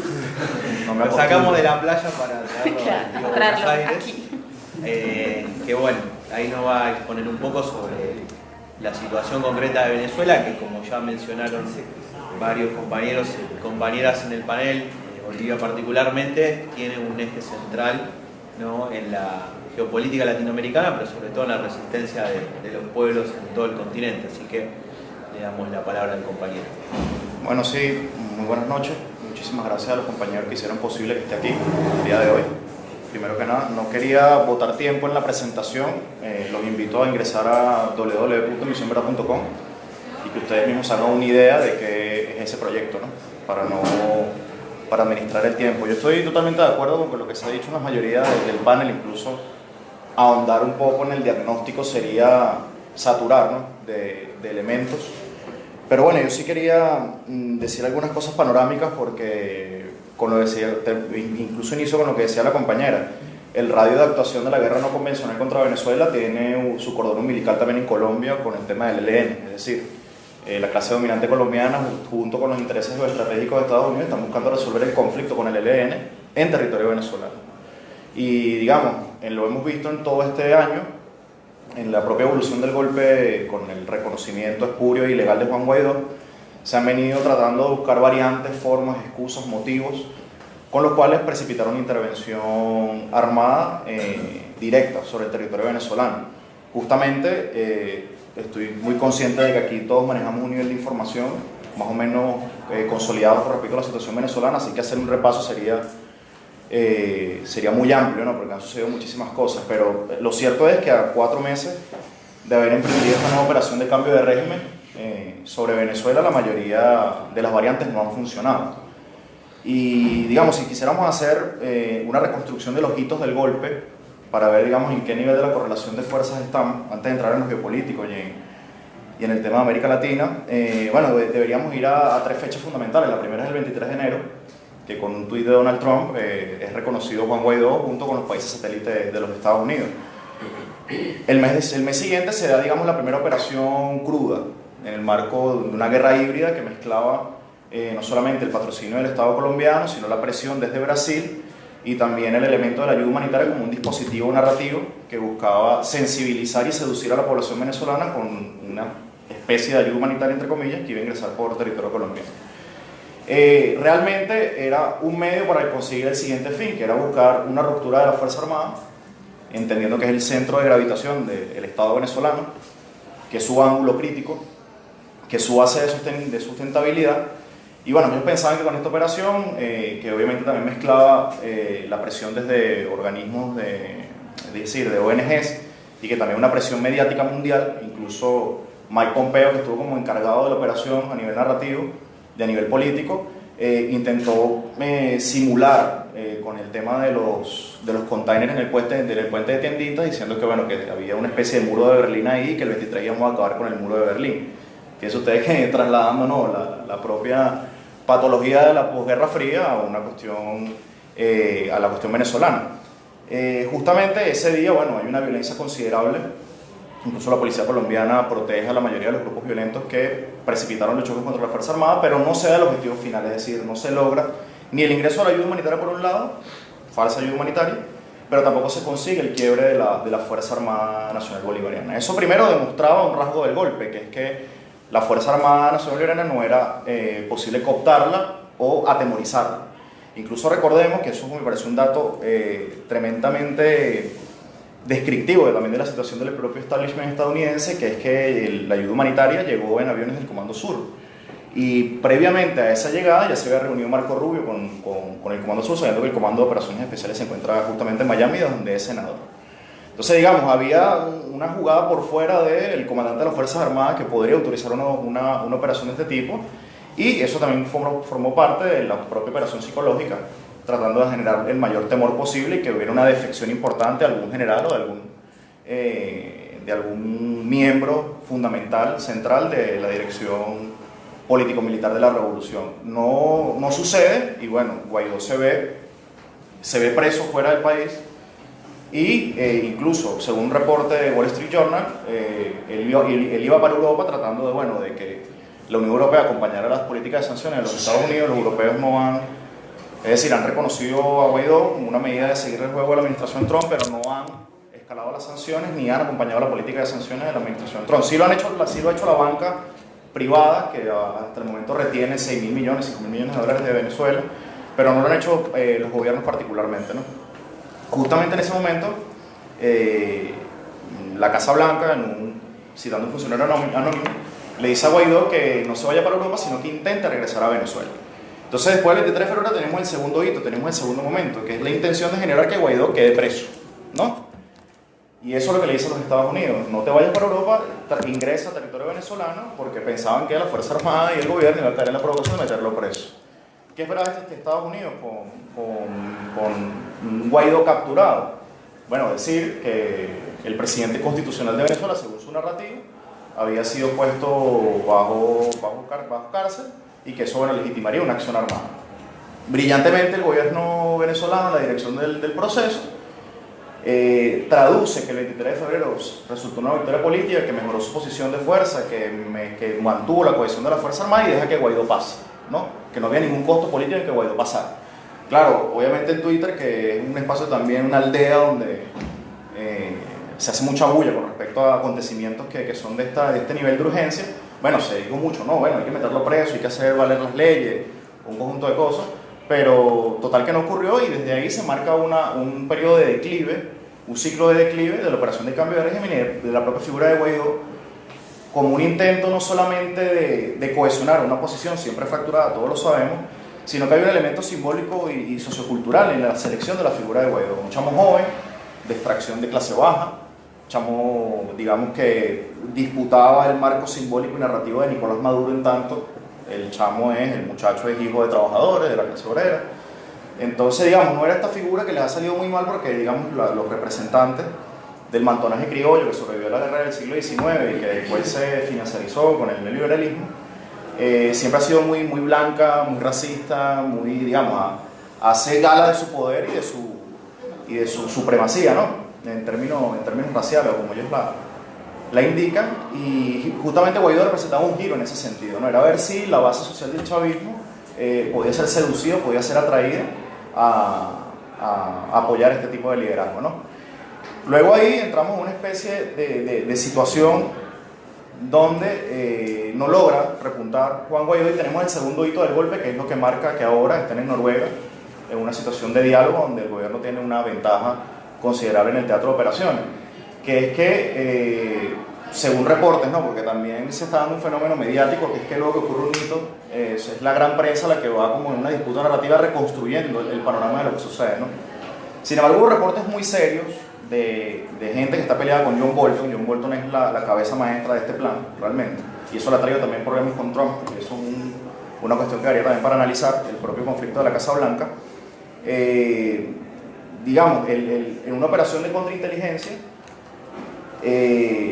se buscó seducir, otra vez intentando por la vía de la fractura de la Fuerza Armada, de un golpe acordado entre generales de la Fuerza Armada Nacional Bolivariana, entre el Tribunal Supremo de Justicia, sumando a la liberación ilegal de Leopoldo López de su arresto domiciliario, para que fuera el factor de movilización y el factor, digamos, de atención mediática mundial que le iba a dar la cara civil y la cara supuestamente ciudadana al golpe, ¿no?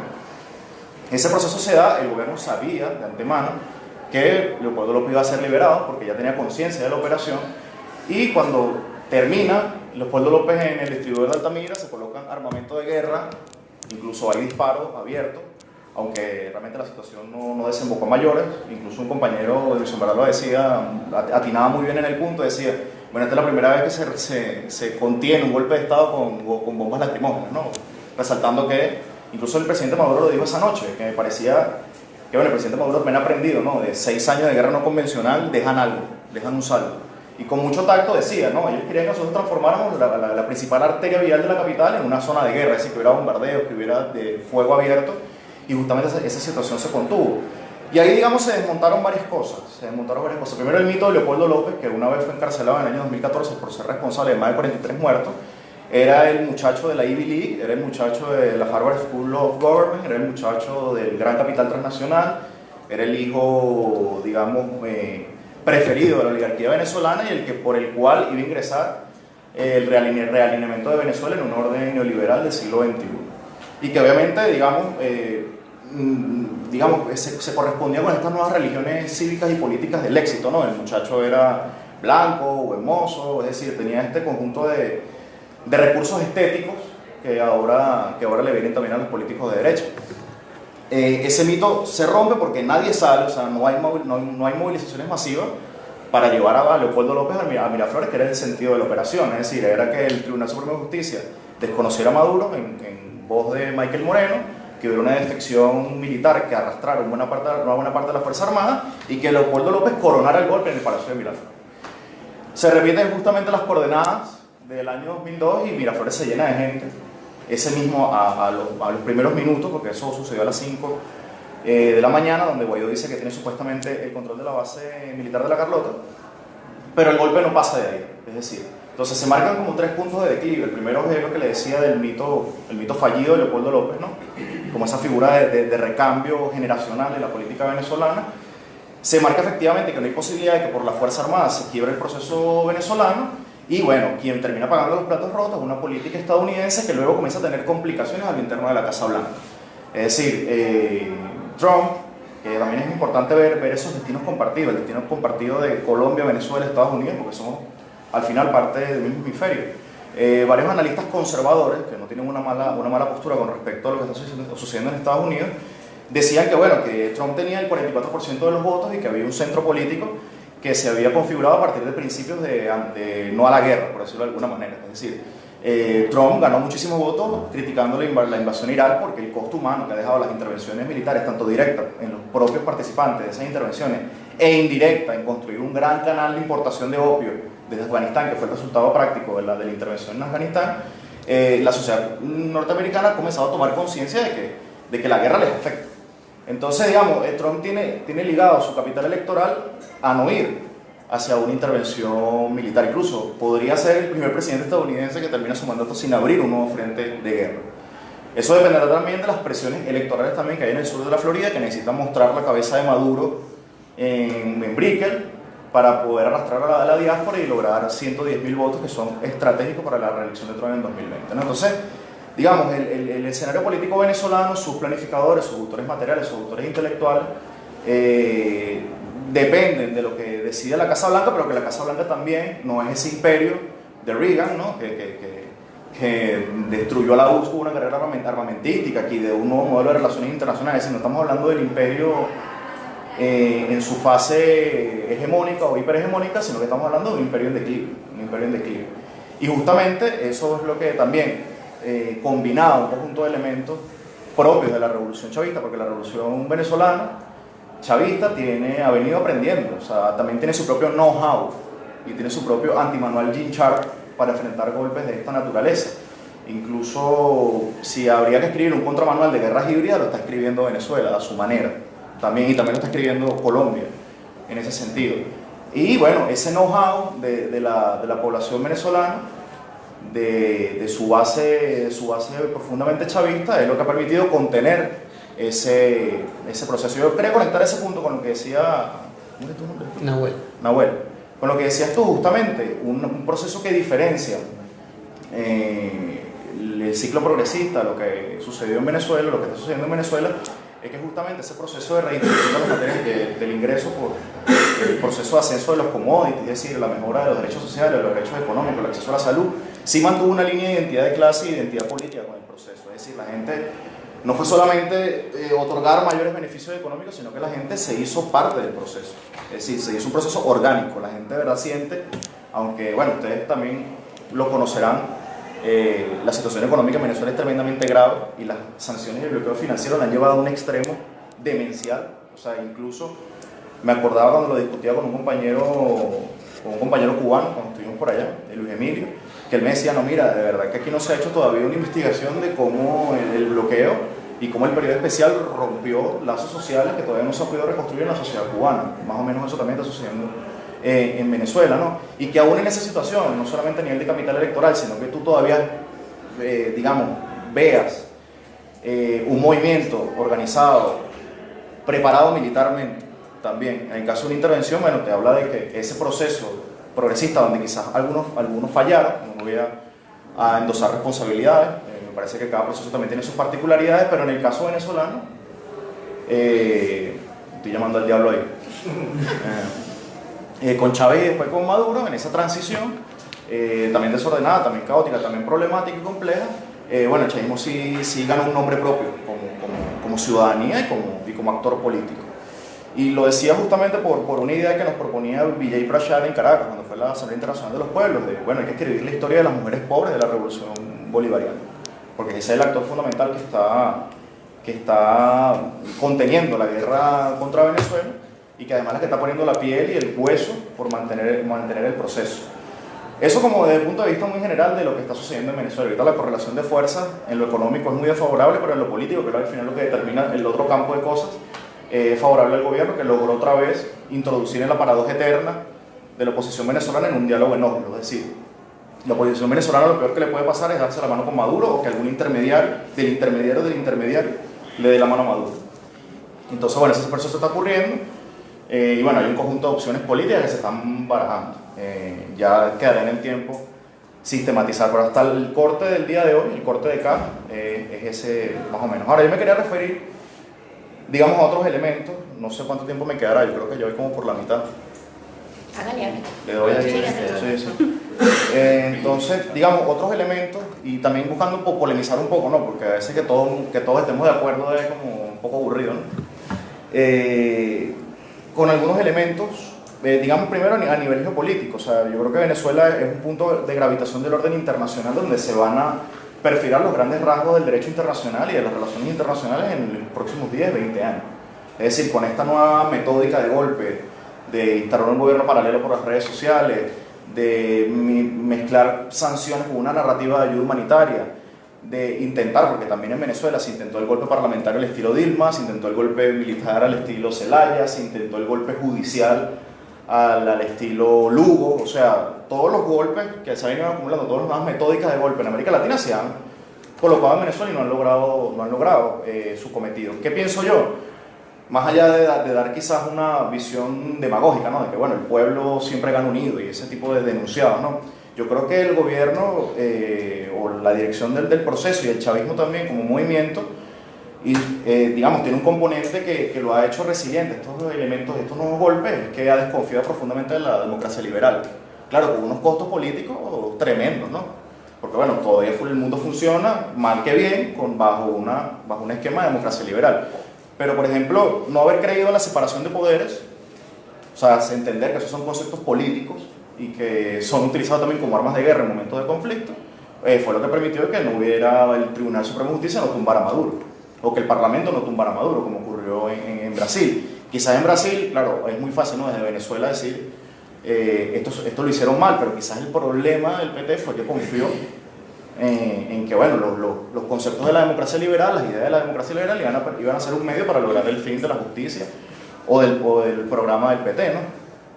Creo que eso es un elemento a ver. Lo otro es que estamos en un conflicto que también es inédito, que es un conflicto Estados Unidos versus China. O sea, ahí también tenemos que ver al hemisferio y tenemos que ver a la región. Y bueno, Kissinger lo dice en su obra China, que realmente lo recomiendo que lo lean. Dice, bueno, que Estados Unidos y China tienen una relación simbiótica, es decir, uno no vive sin el otro, uno depende del mercado de exportación y el otro depende del mercado de capitales. Y justamente yo creo que la competencia no solamente es por el equilibrio de poder, incluso lo que está pasando ahorita con Huawei, lo que está pasando con las sanciones contra, es decir, la reducción de la importación de productos de chips, productos de alta tecnología, de los 5G. Hacia China, bueno, yo creo que hay una competencia también por ver quién va a administrar los equilibrios de poder de mejor manera para lograr una hegemonía más o menos estable. ¿Qué pienso yo? Que el análisis geopolítico, yo lo discutía con Atilio Borón en Cuba, porque bueno, siempre el análisis geopolítico, hablando de Venezuela, se termina quedando en una disputa muy a la Guerra Fría, muy en el esquema de la Guerra Fría entre China, Rusia y Estados Unidos. Y ciertamente siguen más o menos replicando las mismas coordenadas, no habría mayor discusión en decir que es verdad parte de eso, solo que se suman nuevos elementos. Un modelo de acumulación fracasado del de 1929, el keynesianismo, donde hay digamos, un desfase entre la idea de nación y la idea de mercado. Es decir, ¿cuál era básicamente la idea de nación?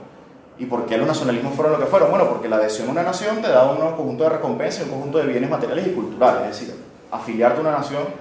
Y bueno, entendiendo también que eso tiene, como decía la compañera, un conjunto de particularidades en América Latina. Pero ese proceso entró en un desfase importantísimo, ese desacoplamiento entre la idea de nación y la idea de mercado. Porque pensando también y reconstruyendo estos nuevos golpes que han ido ocurriendo, el compañero decía corrupción y en la justicia, yo no voy a agregar más nada sobre eso, me parece que está muy bien dicho, pero yo creo que el objetivo final, en el marco de ese desacoplamiento, es el socavamiento del Estado-Nación. Y hay un elemento fundamental que es la captura que se está haciendo de las empresas públicas. Es decir, Estado vinculado con nación, no puede existir uno sin la otra en el concepto moderno. Yo creo que el neoliberalismo también está trayendo oportunidades. O sea, yo no quiero ser tan pesimista, yo creo que la derecha incluso tiene más problemas que la izquierda en este momento. Yo no sé si comparten esa opinión. O sea, Bolsonaro tuvo que sacar una marcha de neonazis para presionar al Congreso. O sea, eso quiere decir que también por los mismos mecanismos, quizás los contrapesos institucionales de la democracia brasileña son muy frágiles, pero que tengas que hacer eso, como a nivel de urgencia, demuestra que tampoco están tan bien. Lo que sucede en Colombia también es una demostración de ello. Lo que está sucediendo en Argentina también, que quieren poner a Vidal, que si es Macri, que si no es Macri. Es decir, el bloque de poder de la derecha también está igualmente fragmentado, así que yo no veo que esa batalla esté perdida. Pero yo creo que ya están jugando a largo plazo, que creo que es un elemento que debemos ver, porque ya cuando te toman Petrobras, te toman JBS, te toman PDVSA, recordemos que PDVSA ha sido secuestrada por la inclusión de PDVSA en la lista FAC, es decir, ha sido confiscada por el gobierno de los Estados Unidos, incluyendo Citgo, que se la transfirió al gobierno paralelo. Es decir, es quitarle las bases de sustentación al Estado, es decir, es vaciar de poder al poder. Es decir, suponiendo que yo creo que en Brasil, dependiendo de cómo sucedan las cosas, retome un gobierno de izquierda, o mismo en Argentina, que tiene altas posibilidades con la fórmula esta Fernández, es cuando llegas al Estado, llegas con un Estado endeudado, con un margen de maniobra financiero súper corto y sin empresa con la cual pueda sostener. Yo estoy totalmente de acuerdo con el tema de las identidades y el tema de hacer el discurso más flexible, pero bueno, yo que tuve mi formación marxista, lo principal es la papa. O sea, la identidad se puede comer. Y justamente lo que le están quitando a los estados latinoamericanos es la capacidad de mínimamente generar reformas y generar la posibilidad de hacer sustentable algunos programas sociales mínimos que atiendan una contingencia brutal. Es decir, nosotros estamos entrando en una competencia de alto espectro donde Estados Unidos trata de transformar esta región en una región maquiladora que pueda competir con los costos de producción que tiene China en el sudeste asiático. Entonces, digamos, la jugada a largo plazo y el resultado práctico material de estos nuevos golpes es justamente vaciar para que, no importa que ganes las elecciones, y te concedo lo de la democracia liberal, no importa si ganas las elecciones. Una vez que llegas al poder, no hay poder que administrar, porque el poder ya está, bueno, eso lo decía también mucho Bauman, ¿no? El poder global se come el poder local. Y ya las instituciones de poder no están en los Estados-nación. Para cerrar, porque yo creo que ya me pasé de tiempo, yo sí creo que hay un problema de, digamos, analizar este momento de América Latina y que también con qué categoría nos aproximamos. Es decir, también hay una crisis de las ideas que creo que lo está reflejando, la crisis de la derecha, también como la crisis que tiene la propia izquierda, aún en su heterogeneidad. El tema es que pareciera desaparecer, como decía el compañero boliviano, pareciera desaparecer la discusión sobre el modelo, que yo creo que es la discusión fundamental, y que el nombre de este foro decía ofensiva neoliberal, amenazas, desafíos y oportunidades, algo así, ¿no? Alternativa. Entonces, creo que todos hablamos mucho de lo mal que estamos, y que también es muy verosímil todo lo que se ha dicho.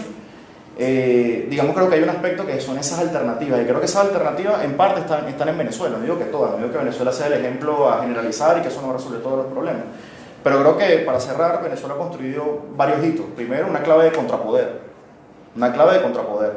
y pensando, y lo comentaba, que a mí me impresionó mucho, lo digo como una anécdota, me impresionó mucho ver en televisión cómo Lula se lo llevaban así, pues, así por la carretera y listo, pues el personaje más importante de la historia contemporánea brasileña, preso, y no hubo, más allá de lo que movilizó el PT, no hubo, o sea, no sé, yo por ejemplo, pensando en clave chavista, hubiéramos cortado el tráfico, matamos a los policías y metemos a Lula en una favela, la favela más peligrosa y inexpugnable del territorio brasileño. Pensando más o menos en esa clave, ¿no? Es decir, yo creo que hay un problema, sí, o sea, hay un problema de dificultad, no sé, yo habría, con lo que dice el compañero, de politizar. Es decir, el chavismo tiene su base de sustentación, tiene su centro de gravedad en los sectores más pobres de la sociedad venezolana, y es una potencia brutal, porque, no sé, creo que también aquí tienen como los problemas de los virreinatos, ¿no? En Colombia tiene problemas como que todavía el virreinato, que creen que tienen que mandarle la vaina desde afuera para resolver el peo.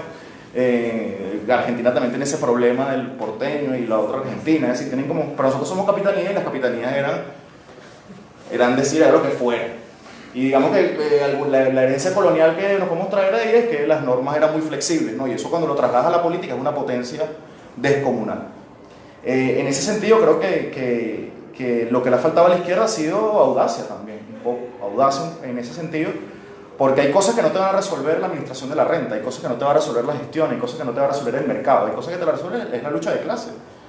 Y sonará muy viejo, sonará muy trasnochado, sonará muy siglo XX, porque ahora, como todo el mundo está en la identity politics de los Clinton, y ahora todo el mundo, es decir, ahora todo tenemos un festival de categorías que no nos sirven para un coño, porque no nos sirven para nada. Pero digamos, si volvemos a los conceptos más o menos seculares de la política, hay cosas que solo te lo resuelve un grado de violencia planificado bien, ¿no? No estoy refiriendo a esto un llamado a la guerra, nada, porque obviamente eso no es deseable, pero ya en este punto en el que está hace falta audacia, hace falta que también en los programas de la izquierda se incluya a ese lumpen que de verdad tiene puede tener esas distintas demandas, pero que ahí está la fuerza pues, de los procesos latinoamericanos y su perspectiva de futuro. Creo que Venezuela es un ejemplo y que también lo es, lo que está ocurriendo también en la Colombia profunda, sumida en el conflicto y las raíces que mantiene. Y quería terminar, ahora sí, yo voy a terminar como 5 veces y no termino, que bueno, que lo importante también es cómo nosotros reconstruimos la gramática de la izquierda, o sea, cómo generamos una gramática común, porque la balcanización post del proceso de independencia no solamente fue territorial, geográfica y económica, sino que también fue en el lenguaje, fue cultural, fue sociopolítica. Y creo que debemos, digamos, buscar la manera, y me parece que este espacio, por el prestigio que tiene, es importante de cómo nosotros vamos construyendo también poder de opinión, pero que no sea el poder de opinión de William Serafín y Misión Verdad, o de los compañeros de ALBA, de los compañeros de Colombia. Es decir, cómo logramos engranar un poder de opinión más o menos que el modelo, o sea, el neoliberalismo es todo menos estable y puede dar cualquier giro en cualquier momento. Lo estamos viendo en Argentina, hace 2 años Macri era el inexpugnable y ahora puede perder una elección. Creo que hay que pensar en eso, pues, en términos de que la crisis está abierta. Muchas gracias.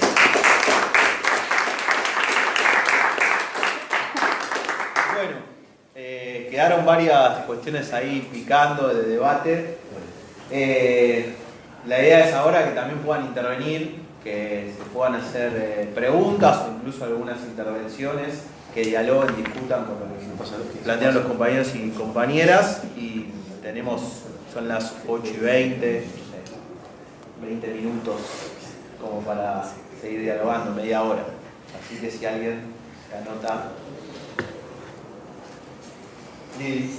Bueno, yo oigo que hablan mucho en cuanto a los problemas que se están presentando y todo, pero, o sea, todo esto tiene un enemigo demasiado fuerte y en base a eso también tenemos que enfocarnos mucho, y son los medios de comunicación, los medios hegemónicos que son los que están sembrando ese odio, están sembrando miedo. En el caso de nosotros en Colombia, los medios nos siembran miedo.